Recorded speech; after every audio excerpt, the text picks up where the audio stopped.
ஜெய ஜெய ஸ்ரீ சுதர்சனா.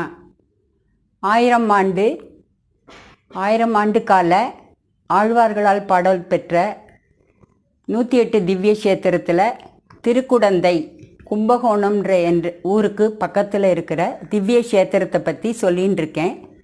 இப்போ சொல்ல போகிற க்ஷேத்திரம் திருக்கண்ணமங்கை. இங்கே பெருமாள் பெரிய விசேஷம் என்னென்னா, திருமண கோலத்தில் காட்சி அளிப்பாங்க, தரிசனம் கொடுப்பாங்க. பார்க்கடலில் அமிர்தம் வரத்துக்காக கடையும் போது ஐராவதம், கற்பக விருட்சம்னு நிறைய பொருட்கள் வந்தது. அந்த சமயத்தில் மகாலட்சுமி தாயார் தோன்றி பெருமாளை திருமணம் செய்து கொள்ள விரும்பும்போது அந்த இடத்துலேருந்து இந்த இடத்துக்கு வந்து திருக்கண்ணமங்கைன்ற இடத்துக்கு வந்து தவம் புரிஞ்சாங்க. அந்த சமயத்தில் பெருமாள் மகாலட்சுமியை திருமணம் செஞ்சு கொள்ள விஸ்வக்சேனர்ன்றவரை நாள் குறிக்க சொல்லி 33 கோடி தேவர்களோடு வந்து இந்த இடத்துல திருமணம் செய்து கொண்டதாக வரலாறு இருக்குது.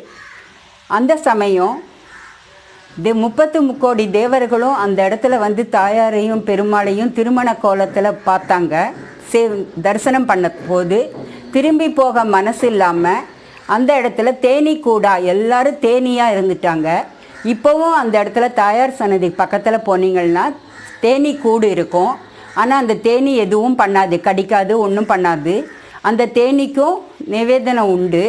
33 கோடி தேவர்களும் அங்கேருந்து தாயாரை எப்போவும் தரிசனம் பண்ணுறதாக ஐதீகம். அதனால் திருமண கோலத்தில் இருக்கிறதுனால தாயாரையும் பெருமாளையும் இங்கே தரிசனம் பண்ணால் ரொம்ப விசேஷம். சந்திரனுக்கு ஒரு சமயம் சாபம் நீக்கும்போது இந்த புஷ்கரணியில் நீராடிட்டு அந்த சாபத்தை விமோசனம் பெற்றதுனால தர்சன புஷ்கரணின்னு அந்த புஷ்கரணிக்கும் ரொம்ப விசேஷம். ஒரு இரவு இங்கே தங்கினா நிச்சயம் மோட்சம் கிடைக்கும்ன்ற நம்பிக்கை எப்போவுமே இருக்குது. வரலாறும் சொல்கிறது, புராணமும் சொல்கிறது. இனிதே தொடரும்.